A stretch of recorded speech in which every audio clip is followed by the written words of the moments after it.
Now I have to admit to you, this is one of the toughest suttas to translate. It's a very tricky puzzle.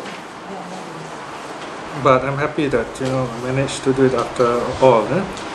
This sutta is called Karajakaya Brahmavihara Sutta, quite a long name. It's about karma, it's about the divine abodes, about metta and so on. See, the problem with this sutta is that it seems to be half missing. Okay? Now let me just show you. Now this one sutta you must really prepare, otherwise you wouldn't know how to teach it. If you look at the sutta itself, look at the section. Now you can see the starting, the page is 76, the notes here, and you see the starting, you see square bracket page 99, and there's a whole section, okay, that part is there. And then you see there's a line, long line on the left hand side. Can you see that? Alright, so the whole section is missing, Right, a very long section. You go down to page 80. Can you see page 80? And then you straight away go into the benefits of the divine abodes. That is the 4 Brahmaviharas, metta and so on. So this big chunk is missing. Also it appears. This is one of the mysteries sometimes you get in the text. But there are very good reasons. Okay. So what scholars do is they find out what's wrong. So one way here is, you see we have volume 1, volume 2 of the Chinese Tipitaka, the Ta Chang Ching, the Agama Suttas. So sometimes, more often, very often in fact, you have the Chinese translation. Okay, so you got Chinese translation, you got the Pali translation. Of course, Chinese translation there are a lot of problems too, because the language is different. So the translators face a lot of problems. You can imagine the problems they face. Imagine Indian and then Indian monk, Chinese local Buddhists, and they first meet each other. I don't know each other's language. You have to learn. Even then, you're talking about Buddhist terms. So there are lots of problems. So the first 700 years or so, the translation was not very good. A lot of problems. And then they start borrowing words from Taoism and so on, that complicate things even worse. So, but despite all these problems, you find the translation are still useful because there are also very good translators. So in this case, we do have some very good clues from the Chinese Madhyama Agama. Can you see, you look at page 76, can you see the header unwholesome causes of conduct? Right, and then you see brackets MA 15. MA is the Madhyama Agama. Chong Hanjing number 15. Right? And then the T is the Tao Changjing number, Taisho number. Taisho is Japanese because the Japanese are the ones who put it together, so they use the letter T. By the way, in Singapore we have our own letter. We use S for the Sutta study, SD. That's for Singapore. So that's how countries become Buddhist, if you like. So Japan used the letter T for Taisho, is the name of the dynasty at that time, the Taisho dynasty. Okay, so the T number we call it. So what the scholars did, they studied this Ta Chan Ching, they studied the Cha Han Ching, they found, oh, that's the missing part, it's there, alright? And then later they found the missing part actually is in the earlier sutta. In fact, 2 suttas. So what scholars guess is the reciters, instead of repeating a whole chant, they just put etc. It's called Peyala in Pali. So they cut short the whole section, so it seems to be missing. This is one of the problems with Bhikkhu Bodhi's translation. He puts in a lot of these shorthands, So some scholars have commented, criticizing for that. Once you shorten, it's very difficult for us, because you must know the passage. If you don't know the passage, it can be anything. So it's not very helpful. So in the ST series, we put in everything, no guesswork. Okay, so here I put in everything for you with the help of lots of scholars and studies, and this is what we have come, the complete sutta. Alright? So this is just an overview. Don't worry too much about it. If you don't understand what I'm saying, it doesn't matter. These are just purely scholarly, technical stuff. How we have to reconstruct some of these suttas so that we get the correct meaning. Okay. Now, having said that, it's good to know another point. We remember the teaching of the two teachings, Neyata Nitata Sutta. When you look at the words, that's another way of interpreting is first you look at the words, right? The words do not always give the exact meaning, because sometimes you got to ask yourself, what does this mean? You got text and you got context. Remember, text, context. Text are the words. Context means how the words are used. So now that you have studied Sutta for a long time, I can tell you this. Study, if you know the words alone, it's not enough.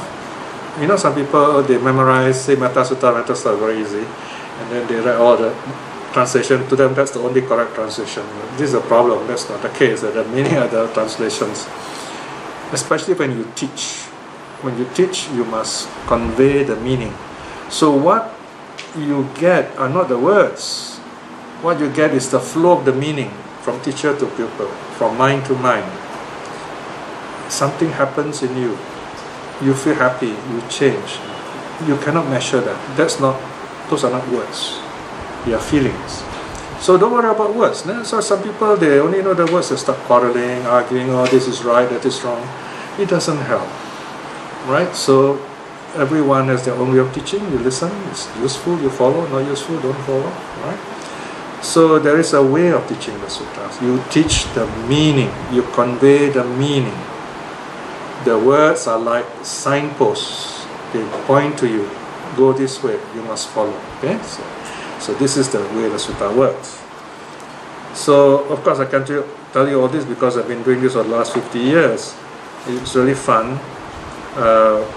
Then you begin to understand it better as with age, right? Bit by bit. So suttas, you go on studying, you grow with them. Okay? So they are not toys. Well, in a sense, they are toys, but they also change with you. So as you grow older, you have older people's toys, if you like. So words help us understand the meaning. All right? And when you understand the meaning, then you can also understand the other words of the other suttas better. Okay, that's the introduction. Now look at the title. Look at the front page again. Karajakaya. Notice Karaja and then dot. Kara dot ja. Dot here means Karaja is one phrase. Kaya is another phrase. So the comma separates two phrases. Right? The dot's not so common, but here because of the ja, Kara means action. Ja means born, action born. Kaya means body. Brahmavihara, of course, is the divine abodes, the four divine abodes beginning with metta. The deed-born body discourse on the divine abodes. A10.208. Now notice again, this sutta is in the book of tens. So this is another clue which the scholars know that something is missing in this sutta. All these details you can read in the notes. Now here we have a problem. You see in brackets A:B. A:B means this one is Buku Bodhi's translation. His numbering is different. His numbering is 10.219. So instead of 208, 219. This is the way the Burma, Thailand, Sri Lanka, the way they arrange the sutta. So this is a bit tricky. So it depends which he follows the Burmese system, I think. So the numbering is 219. I follow the most common one, that is the British version. The number is 208. It doesn't matter which number you follow as long as you can locate the suttas. That's the idea. The sutta has also a short name. It's simply called Karajakaya Sutta. That is called on the deed-born body. Then the Chinese Agama MA15. Okay, you can also look up in the Chinese. Then the theme, how loving kindness limits karma and cultivate loving kindness in us. Right. So this sutta is about how by practicing loving kindness, we can prevent bad karma from arising. We can also prevent the result of karma from following us life after life so that we keep on suffering. So how loving kindness is very useful to limit karma. So you see, you don't need all these rituals, you have all kind of funny, superstitious rituals, say, what is it, rituals that can destroy your karma. There's no such thing. It's a terrible wrong view, especially among the Tibetans. We don't have such teachings in the early Buddhism. You cannot destroy karma. You can prevent it from arising, yes. You can use loving kindness, no need rituals. Loving kindness, all these are simple teachings of the Buddha. Don't ritualize it. You'll never attain stream winning if you ritualize it. Ritualize means you just do it without your mind, without your heart in it. Right? As just a motion, we say. So do it with your heart and your mind. All the 3 doors of action involved. Okay, now this sutta is a bit long, so I will summarize for you. The Buddha starts by saying something very complicated. Bhikshus, I do not say there is an ending of intentional deeds born and piled up. Having experienced them or their results, whether right here in the present or in the next life or in another life. You see, if you just let this flow in your mind, you say, yeah, I understand it. But when you want to explain it, quite tricky, Right? So very simply, the ending of karma that is accumulated, you must experience it in 3 ways: present, now, next life, or future lives. Okay, the Buddha said, I didn't say this. I didn't say you must finish all your karma before you become enlightened, or become awakened. Number 2, 1.2. Yet, bhikshus, I do not say that there is an ending of suffering through having experienced the fruits of intentional deeds done and piled up. So Buddha said, I also didn't say that you must finish all your karma. Then only you get enlightened. Right? Now I have to admit to you, these 2 sentences are very difficult to translate. My translation is different from Bhikkhu Bodhis, and I don't think there are 2 same translations. It's very difficult. But I have given all the reasons why I translate this way. And I used other authors like Analayu and so on to construct this. More importantly is this translation makes sense. It reflects the Buddha's teaching. We don't just translate Pali, we must also translate what did the Buddha teach. Okay? So we must, sometimes the commentary also is not very accurate. Sometimes, okay? So we got to decide, right? Now, my reason is, because when you look at the 2 sentences, it becomes very clear what the Buddha is saying. Number 1, I do not teach that you must finish all your karma, past, present, future, then only you awaken, then only you become arahant. Now, if that's the case, there'll be no end, right? Isn't it? Number 2, the Buddha says, I do not teach that you must clear away all your suffering. Then only you will attain nirvana. Now, number 2, the Buddha is rejecting the Jain view of karma. The Jains, they believe that karma is substantial, karma is material. This body is our karma. And inside you have this insubstantial soul, okay, immaterial soul.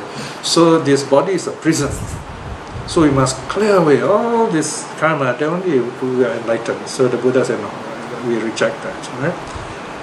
So that's the meaning is this. Let me simplify one more time. Now I'll go back to number 1. Karma is such that you cannot stop doing it as long as you're alive. So the Buddha said, it doesn't mean you must remove all the karma, then only you get enlightened. Some people think like that. No, that's not possible. And also, not possible in 2 ways. Number 1 is the nature of karma. You can't remove. Because karma are conditions. Okay. Number 2, how do you measure karma?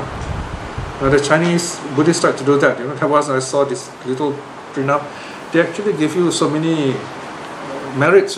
You pour oil, so much merits. You make Buddha image, so much merits. I don't know how they did that. No such thing. It's not possible to measure karma. Okay. Why? Because karma are conditions. Karma is just like imagine, very easy to imagine. How does fire start?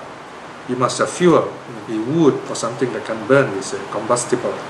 It must be dry, it must be air, and so on, right? A few conditions, then fire will burn.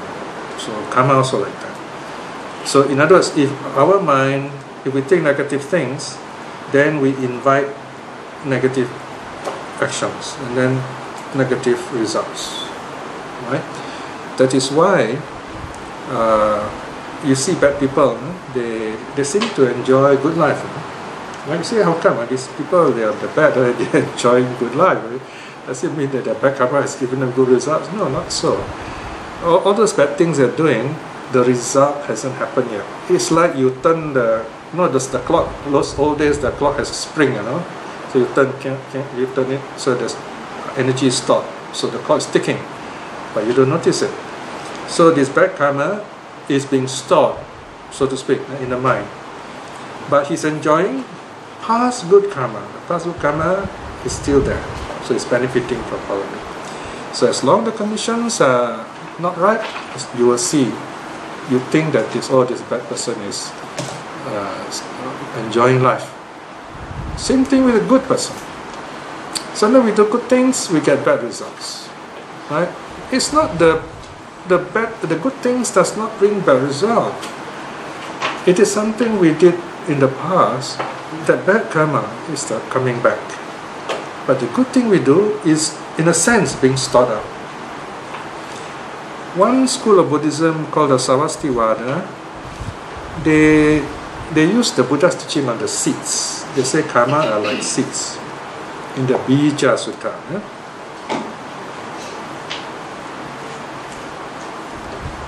Imagine good karma is white seeds. Bad karma is black seeds. And then you have this big container where every time you do a good deed, the white seed falls inside. That's just an example. And you do bad, black seed falls inside. Of course, black seed won't be good. White seed is good.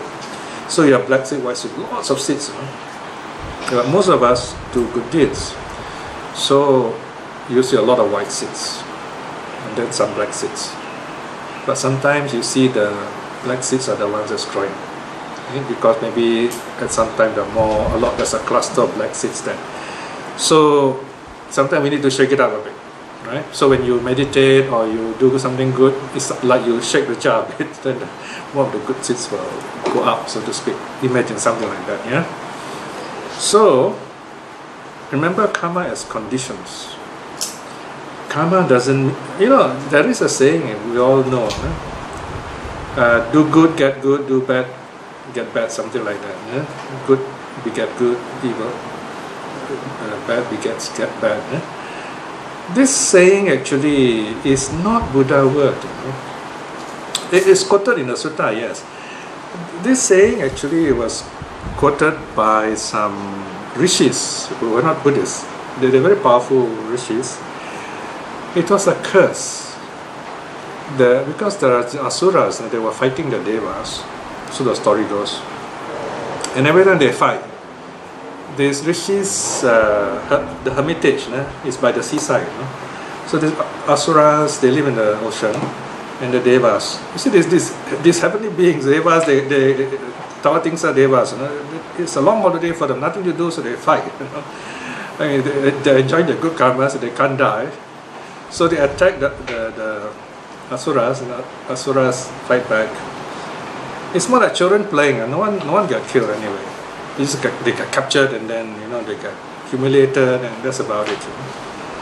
So whenever they fight, this poor rishis hermitage get destroyed, and this hermit is not very happy. They say, "Oh, please, you're fighting now. Can you please avoid our area, go somewhere else and fight?"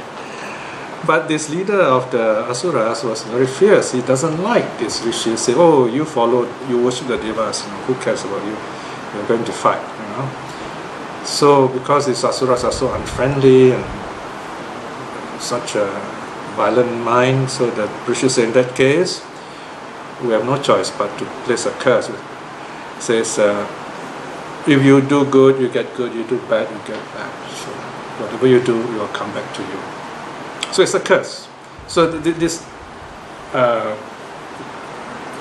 asura, his name was Sambara, I think. That night he got a terrible dream, was terrifying. He woke up with a scream. and his mind was all like confused. So from that day onwards, his name was changed to Vepachiti, one whose mind is something like deranged or something. So anyway, this is a fantastic story about this verse. Good beget good, bad beget bad. So it's not exactly Buddha word, because if you say bad karma brings bad, good karma brings good, and that is all, it's not exactly wrong, but it's not complete either. Because when you do good, you don't see the good coming immediately. And when you do bad, you see these people prospering. So you say, how this doesn't work, right? This is called consequentialist theory of karma. They talk about consequence. Whereas in Buddhism, we talk more about virtue concept of karma. In other words, if you are by nature good, you create good karma. So, to put it simply, don't worry about all these technical terms. Remember the word conditions. Karma are conditions. Wholesome conditions, unwholesome conditions. So if you, let's say, for example, if you break the precept of killing once, okay? Or it doesn't mean bad karma will come to you, it doesn't mean you'll be reborn in hell, not necessarily, okay? I mean, if you're really good, you're serious, you say, oh, why did I do this? You feel very bad about it, you didn't plan to do it, you see? So although it happens, it's not going to have a negative effect on you. On the other hand, a hunter who enjoys killing, he kills and he enjoys it. Oh, that's, the karma is terrible, right? This teaching is found in the famous lump of salt, Lona Pala Sutta. Okay, the Buddha says, imagine, if you take a lump of salt and then you throw into the river, Ganges River, you stir the water, you taste. Is it salty? You won't be salty because river is big, You throw a lot of salt in it won't. But if you put a lump of salt in a glass of water, a cup of water, you stir it, will it be salty? Definitely salty. So that small cup is like someone who has done very little good deeds. Habitually do bad deeds. So when they do another bad deed, we only worsen things. Whereas if you regularly do good deeds, suppose you aspire to be strict manner, and you try your best never to break the precepts, or even if you don't aspire, you try your best to keep the precepts. Some days you accidentally break a precept. Maybe you didn't really intend to do it. You don't enjoy doing it. Somebody forced you to do it. You find it's like this lump of salt being thrown into the Ganges River. So, important thing is you regularly do good deeds. Sometimes we fail, but it doesn't mean that's the end. Then we reflect, why did I do this? What happened? Then you correct it like that. Okay? So that's the parable of the lump of salt. Remember, so don't give up hope. Don't think, oh, I break the precept, and then you think the world's going to end. The idea is keep on doing good deeds. Okay, so that's the first part. Now, so we have, when we talk about karma, there are two important terms to remember. We have good and bad, that's one pair of words, and then we have wholesome, unwholesome. The English don't sound so special, but the Pali are very special. Punya papa. Okay, let's begin with punya papa. How many of you have heard of the word punya? Punya. In Thai they say tambun. Have you heard of the word tambun? Yeah? Okay, bun means merit in Thai. Punya means merit. Okay, can be merit also, or good also can. So you're often told, oh, do merit. You donate, you get merit. You do this, you get merit. Do that, you get merit. Right? The Thais love that. The Thais are very, very generous. In fact, the word Thai, if you really spell in Pali, is Thaya. Thaya. That means those who like to give. Right? And the Thais have a joke. They say, okay, Thaya is the Pali word for Thais, and then for the Chinese is China. Chinati in Pali means to sell. So the Chinese like to sell things, buy and sell. So it's very interesting how these words happen to be in Pali also, The word China is Chinati is found in Pali, So the Thais like to give, and the Chinese like to sell, So in terms of Pali. Anyway, so to the Thais, giving is meritorious. What is Thaya? T-H-A-Y-A? Teya. Teya. Thaya, D-E-Y-Y-A. Deya. Deya means that which is to be given. Yeah. Become Thai. Yeah, they pronounce in Thailand. They pronounce Thai, Thaya or Thai. So when you do lots of merits, what happens when you do a lot of merits? You are reborn in heaven. Okay, so that's why this is the old school, the old school before Buddhism. They teach this. So do punya, you go to heaven. You do a lot of papa, a lot of evil, you suffer. That's something instead. But that's fine, But there's a problem here. See, now you have heard of the game of snakes and ladders, right? I'm sure you all have played snake and ladders before when you were children. Do you know where the game was invented? In India. The games of snake and ladders was invented in India, specifically based on the teaching of karma. Now you all remember, there is this long snake that winds up the top line. You're going to reach home already, There's a big snake waiting just before home, So if your luck is you get a throw, either you land on that square, and one more step when you're home, only mana, you go down back to square one, right? Now that is punya. Punya can bring you to heaven, but once your punya finished, that means your savings finished, you go for a holiday, you come back, no more money, go zap down back to square one. So in other words, all these beings who base themselves on punya, on good karma, once the good karma is gone, they may be gods in the heavens, then they fall from the heaven. And whenever a being passes away from the heaven, we don't say the beings die. Normally die is marati, okay?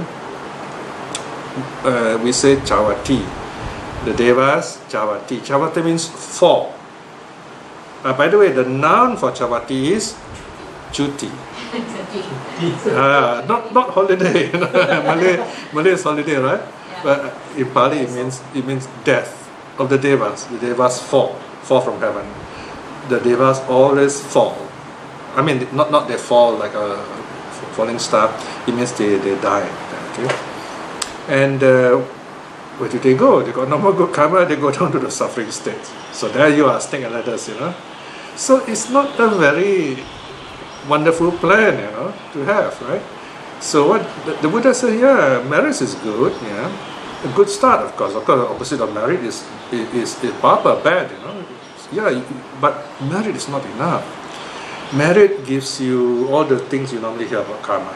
It gives you nice looks, health, good health, you are born rich, you have a lot of friends, good conditions, right? That is the blessing you get from punya.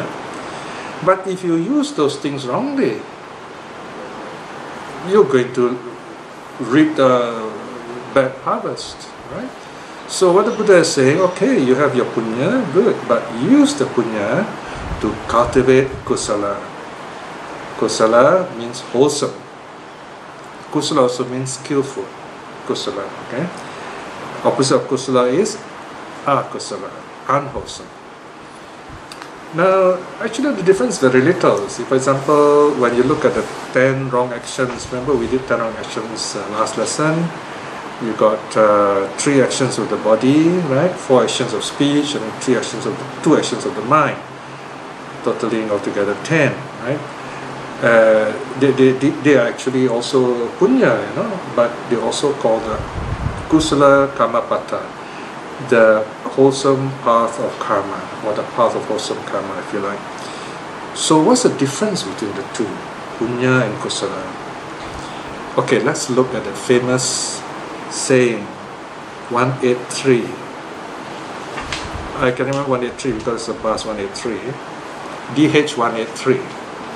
Sabba papasa akaranang kusala supasampada satchitta paryodapanang etang buddhana sasanang. Okay, Rana knows the translation. Anyone else know the translation? Okay. Sabba papasa akaranang avoiding all bad, sabba papasa. Okay? Avoiding all bad things, avoiding all bad actions, not doing any bad. Kusala upasampada, promoting the kusala. There you are, you see, kusala. Satchitta pariyodapanam, purify the mind. This is the teaching of all the Buddhas. First line says, avoid all papas, avoid all non-merits. So you can say, yes, the first training, you can say moral virtue training, the first step of the Buddhist path, we cultivate punya.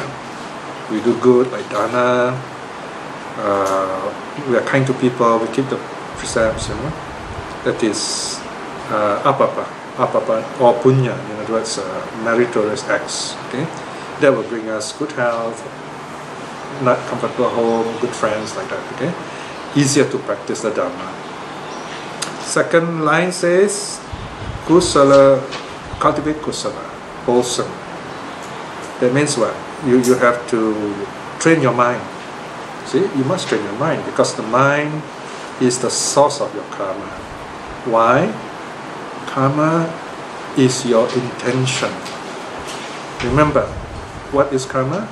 Your intention. If you intend, your intention is greed, hate or delusion, then your action also is bad. If your intention is non-hate, non-greed, non-hate, non-delusion, then your action is pure. Okay? So that is the basic idea of kusala, of good karma. Purify the mind. We have done that just now. You see, that's why I purposely highlighted certain sections of the meditation. While you are meditating just now, you say, okay, this is my breath, going in, coming in, going out, it's all impermanent, and so on. We reflect on the rising, falling, impermanent. Okay. Now, when you reflect in this way, or even as simple as simply watching the breath is there. In a sense, you're not creating any karma. In a sense, okay. Of course, if talk about karma, it's good karma. See, but if you go on doing this, especially when you attain jhana, when you attain the very deep meditation. What is jhana? Jhana is when you no more depend on your five senses. You're so peaceful. When you meditate, your breath becomes very peaceful. Okay? And if you do it properly, many, many years of meditation, you're very good. The breath seems to stop.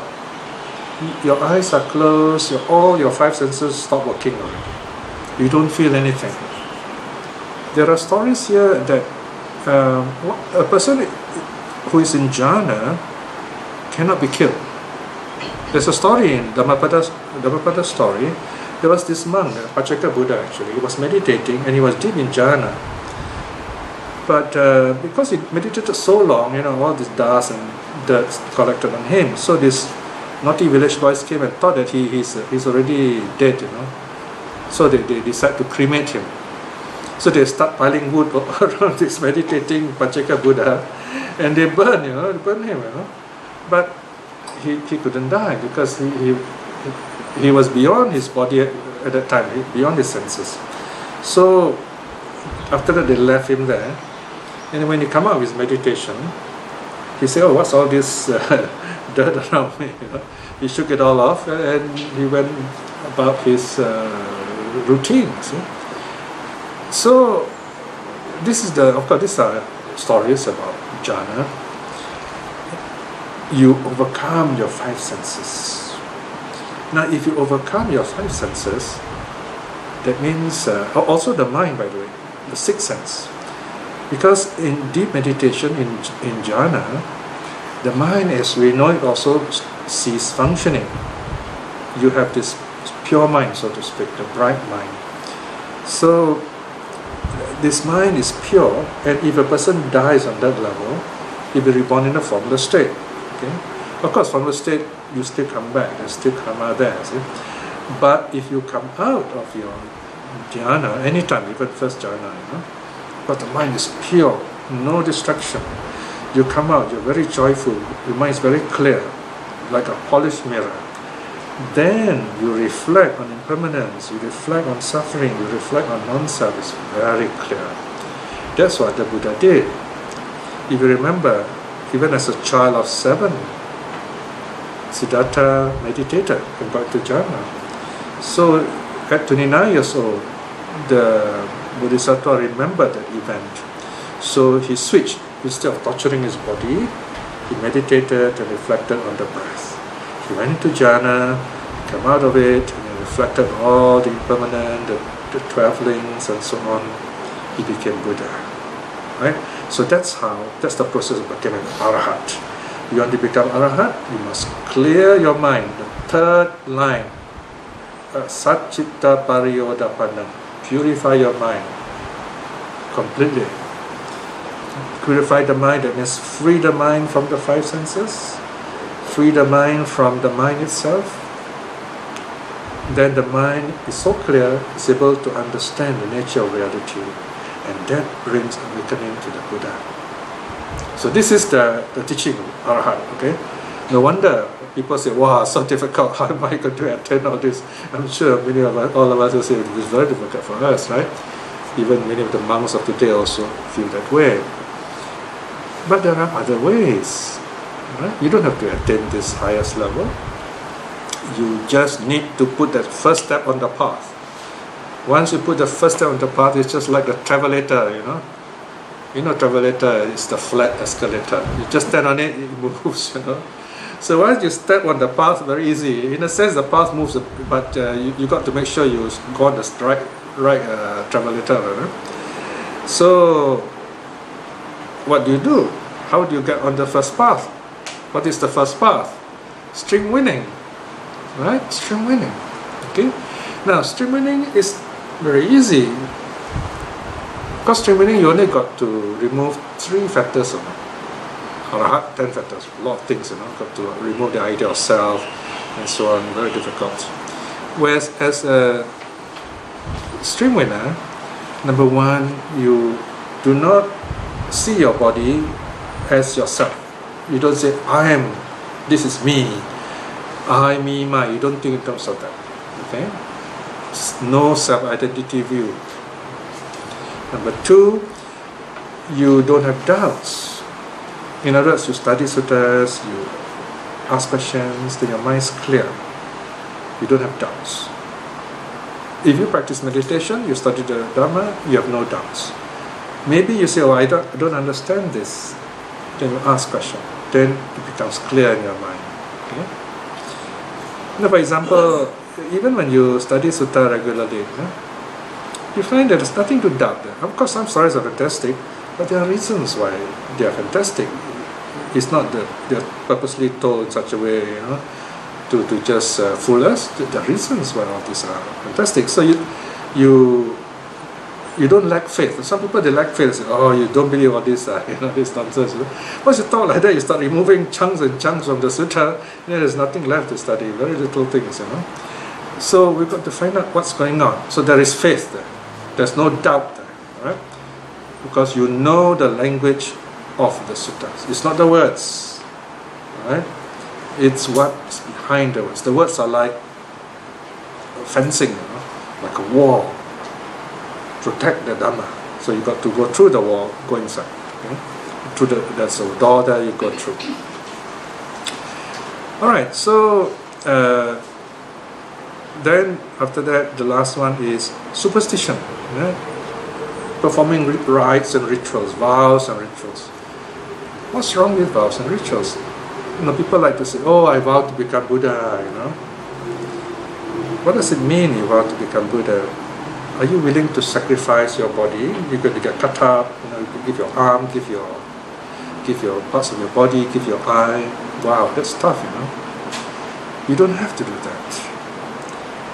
Then another wrong idea is you think that, oh, I did all this bad karma. This is all bad luck, I better go and do some magical prayers, to remove my bad luck. Well, there's a competitive market. You are not well trained. Obviously, you You do not make enough money. So don't blame luck. You got to work hard. See? Alright? So the Buddha said, if prayers work, then you don't have to do anything, just pray, right? You want to be beautiful, don't pray. You live a life which makes you beautiful. You work hard, right? You want to go to heaven, don't pray. Keep the precepts. So the Buddha tells us, don't be superstitious. So that's the third fetter you must break. Don't be superstitious. Meaning, karma is created inside us. The badness and goodness come from inside us. So we must look inside us to correct all these things. That's the meaning. Don't look outside. Inside. That's the meaning. Superstition means you look outside for answers, problems that arise inside you. Alright?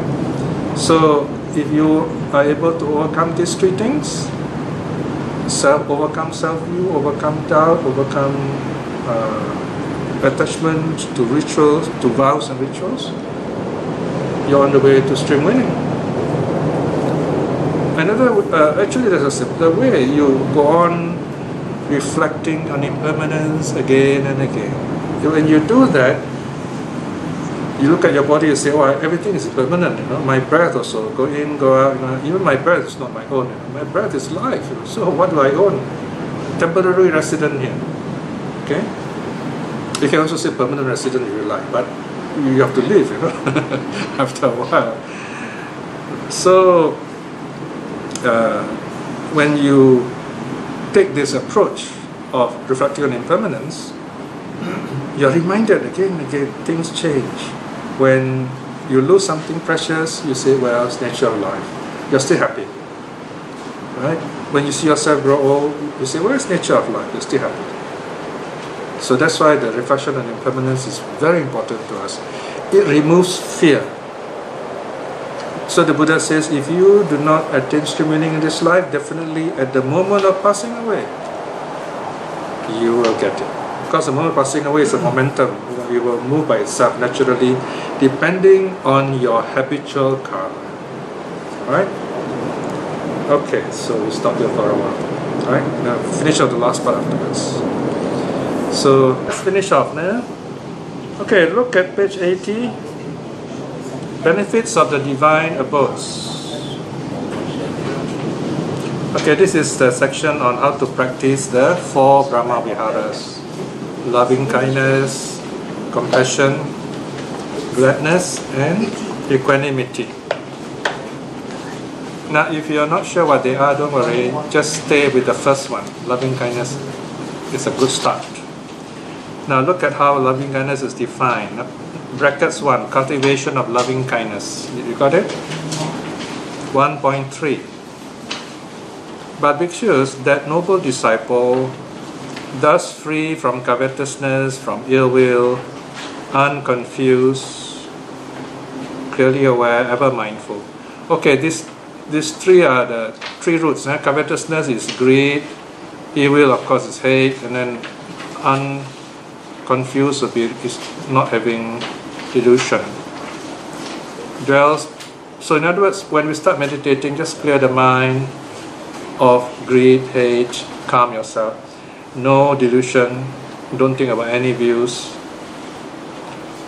He dwells pervading 1/4 with the mind filled with loving kindness. Okay, we say just now front direction, all beings well and happy.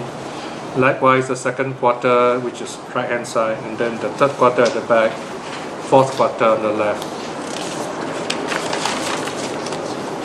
Thus above, so above and then below, okay? And then if you like, in between, everywhere. In between sometimes left out, so it's up to you. You can add in direction in between if you like. To everyone as well as to himself, alright? As well as to yourself. He dwells pervading the whole world with loving kindness that is bountiful or boundless, grown great, this means you attain jhana, boundless, without hate, without ill will. Then comes the benefit. This is what I want to highlight, 1.4. He knows, formerly my mind was limited and undeveloped. But now my mind is boundless and well developed. Any karma done in a limited way neither remains nor persists here. Okay, this is the teaching Buddha gives. When you don't do loving kindness, your mind is narrow. Narrow means what? Oh, don't forgive people. People like this, hate people, and so that's narrow-minded. Broad-minded, boundless-hearted. That means you accept people as they are. You begin there. I mean, it doesn't mean someone is bad. You say, oh, it's okay to be bad. That's not the meaning. The meaning is say, well, that's what they are. That's how they behave. Okay, let's see what happens. And what can I do? Like that, Right? You don't give up on them. In other words, you wait for the right time to help them. This is, of course, called equanimity. Yeah? So here it says, now my mind is boundless. Last time narrow, now boundless. Whatever karma done in limited way, that means the karma I do in the sense world will remain here. It won't follow me to the next life and so on. That's the meaning. So here you're not afraid to face your karma. You say, okay, if this is what I have to face, okay, I will go through this. So you don't fight it. Now if you do all those magical things, you fight it, you only make it worse, see? Right? So instead of letting it pass through, you postpone it. It will come back. So here, I mean, it's just like simple thing. This is somebody is not very pretty. So he doesn't bother about it. So he studies hard and then he excels in the mind. Okay? Another person, I mean, you look at, for example, some of the scientists, the Hawkins, all crumpled up, but yet his mind is brilliant, right? So he doesn't allow his karma to stop him. Maybe you think, oh, I'm not very clever, I won't know suttas. Not necessary, You can still listen. I mean, even someone who's not very intelligent, someone who's not intelligent is not stupid, Right? It's very different, isn't it? Not intelligent, you listen, you can understand. You say, okay, I can understand this teacher teach like this, So you get a good teacher, or you read something simple, it helps you, right? Even an unintelligent person can learn. Okay, in a sense, even a stupid person can change if you find a good teacher, right? So basically, we don't let our karma define us. In other words, so this karma will not persist, will not follow through life after life after life. In other words, so there you are. Loving kindness is very helpful in limiting the effects of karma. I've said before in one of the talks, right? If you really want to practice the precepts well, you must practice loving kindness. When you have a lot of loving kindness, it's easier to put the precepts. That's the meaning here. Now, after this, the Buddha says some very encouraging things. 1.5. What do you think, bhikshus? When the Buddha says bhikshus, he's also talking to us today. If a young man from his boyhood onwards were to develop the freedom of mind by loving kindness, in other words, to meditate very deep into loving kindness, would he then do a bad deed? There you are. See, if someone has a lot of loving kindness, do you think he will do anything bad? Certainly not, Bhante, the monks replied. In other words, it's so simple that the monk knows the answer. And not doing any bad deed, would suffering touch him? Certainly not, Bhante. How could suffering touch one who does no bad deed? Indeed, bhikshus, the freedom of mind by loving kindness should be developed by a woman or a man. Whether you are a woman or a man. Notice here, Buddha says woman first. Okay, here's a beautiful statement here. Whether you are a woman or a man, you cannot take this body along when you depart. Okay? When you depart from this world, in other words. So Sutta Pali just say depart. I put brackets from this world just to be sure. So this is very interesting. We've talked about praying for the dead. The dead cannot take their body with them, right? So all those pictures you see, the dead look like themselves, are not really true. Once they're dead, they are reborn elsewhere as a human being or as an animal or as a deva. They look different. Even as pretas, they look different. So we don't bring this body with us. This body is temporary. So then 2.2, the Buddha says, Bhikshus, this mortal life is but an intermediate state of consciousness. Our life is just a moment in between. Okay? The Pali is a bit difficult to translate here. Again here, the different translators translate differently. I translate as closely as I can to the Pali.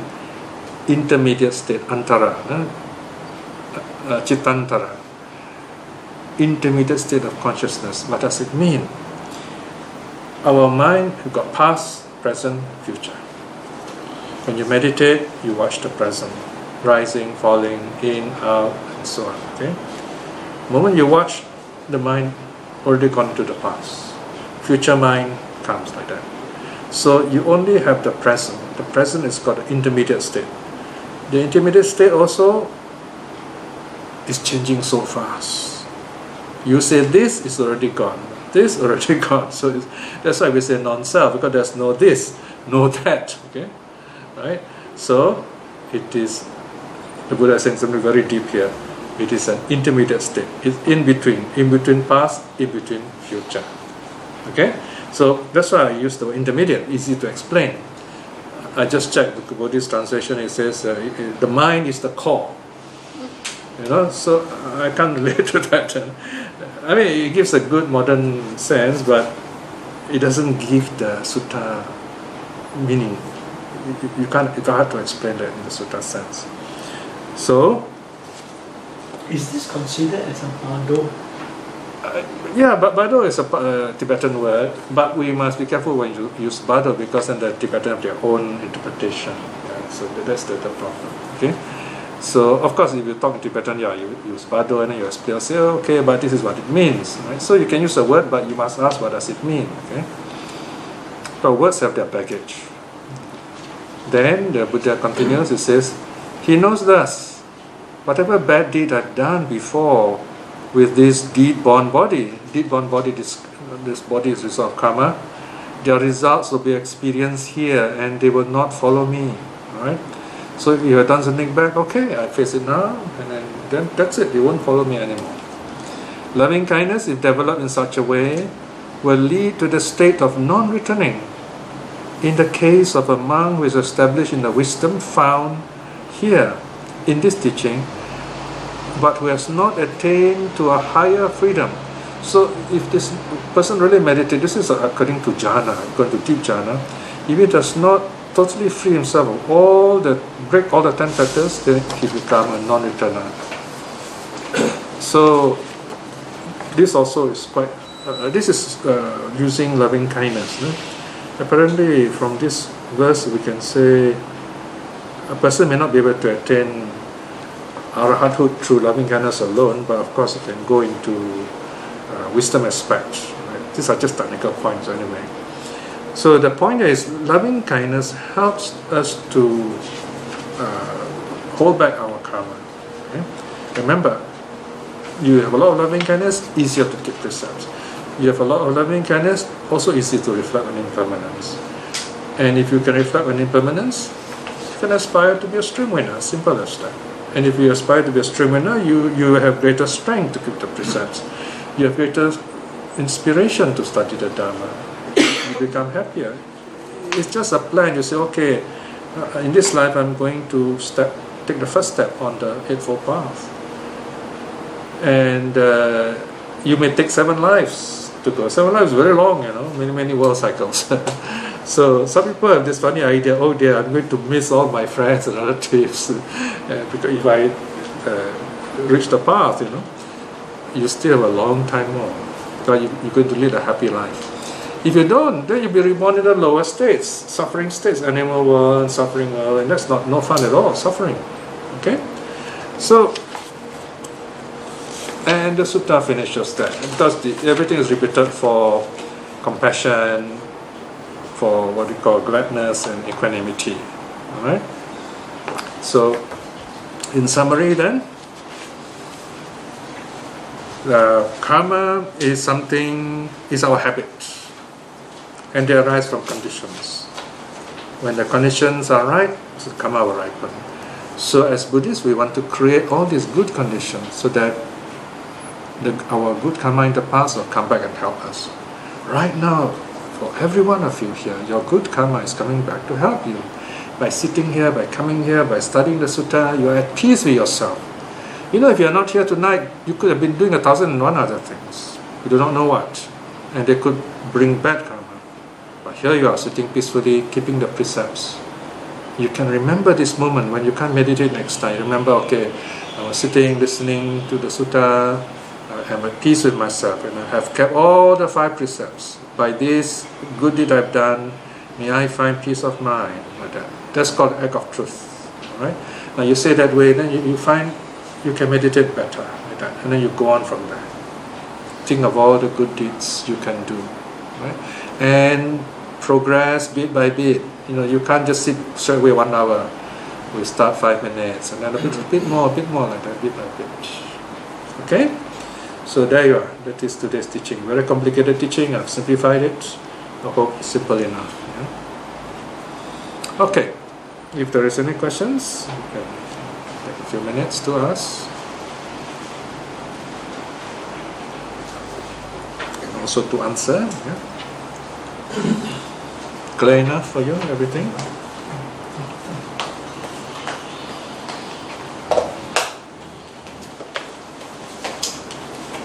Now I can change my specs, see you all more clearly. Huh?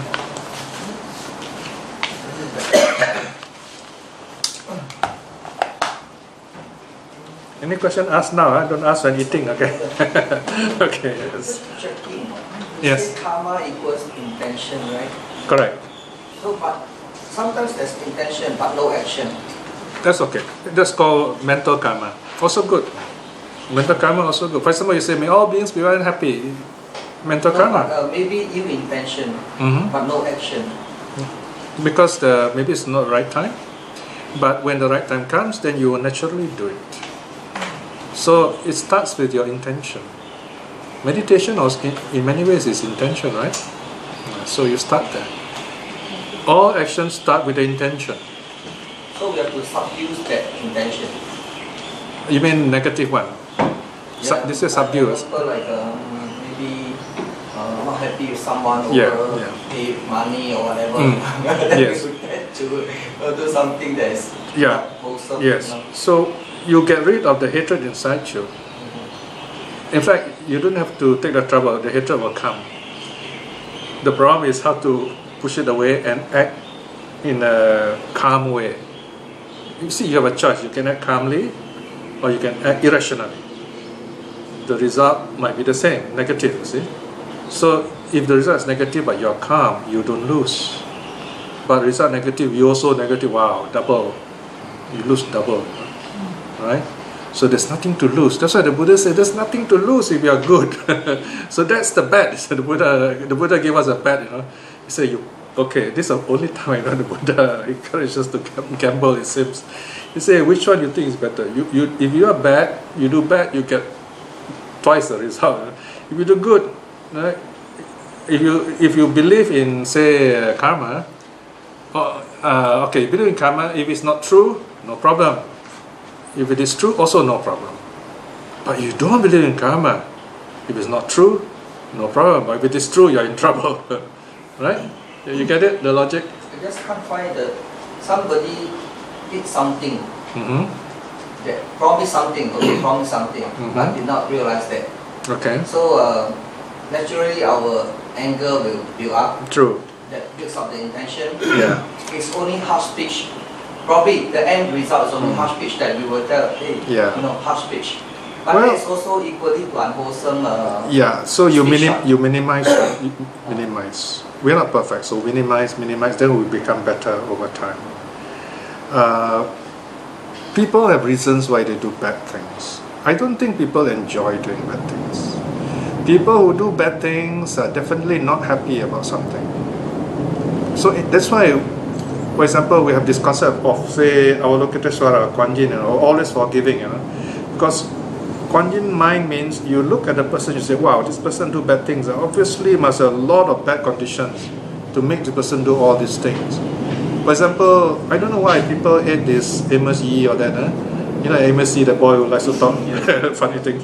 Obviously, there's some conditions that made him do that, So if we investigate that, probably we might be able to help him. It's not easy. Okay, maybe it's a psychological thing we don't know. He came from the church and he got very upset with the church. Something happened, right? So anyway, the point is sometimes we must also see all these bad things happening as conditions of our society. Something, the way they are schooled. Sometimes we frighten our children until they are so terrified they don't know how to interact with people. Right? They don't know how to get married also. Right? It happens. So who's to blame? So we have this personal karma. We also have group karma, so to speak. Of course, there's no such thing as group karma. Everyone is only responsible for your own karma. But if everyone comes together, they have a similar mind or same mind, they say this is what we must do, then you get certain results on the people. That must be changed if it is negative. So in that sense, there is personal karma, there's group karma, and we can change all that. So yes, it's how we think that will bring the result. Now let me give you a simple example. I have one very nice student, very wonderful student.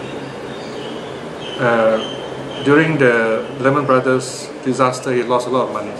Some people committed suicide. You read about that, right, in the papers. So he came to me. I was quite surprised he could say that. He said, I lost a lot of money also. Then he looked at me and said, from what I learned from you all the suttas, it's only money.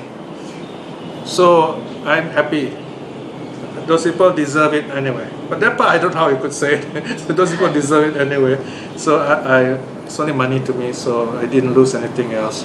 At least to that extent, I feel happy, I feel okay. So I said, Sadhu, you have learned something. You learn not to hate anyone. You just move on. It's the system, Right? Who's to be blamed? Conditions. So sometimes you go hospital, you wait, your number is not called. This lady got so angry, scold the doctor. Pity the doctor. I mean, if you find your number is not called, you go and ask, how come my number not called? You don't find someone to blame. See, this is the system. See? So there's no one to be blamed. That's another way of understanding karma. No one to be blamed. Conditions. Find out what are the conditions. Why this thing happened. Why some people, terrible disasters happen to them, and yet they don't get upset.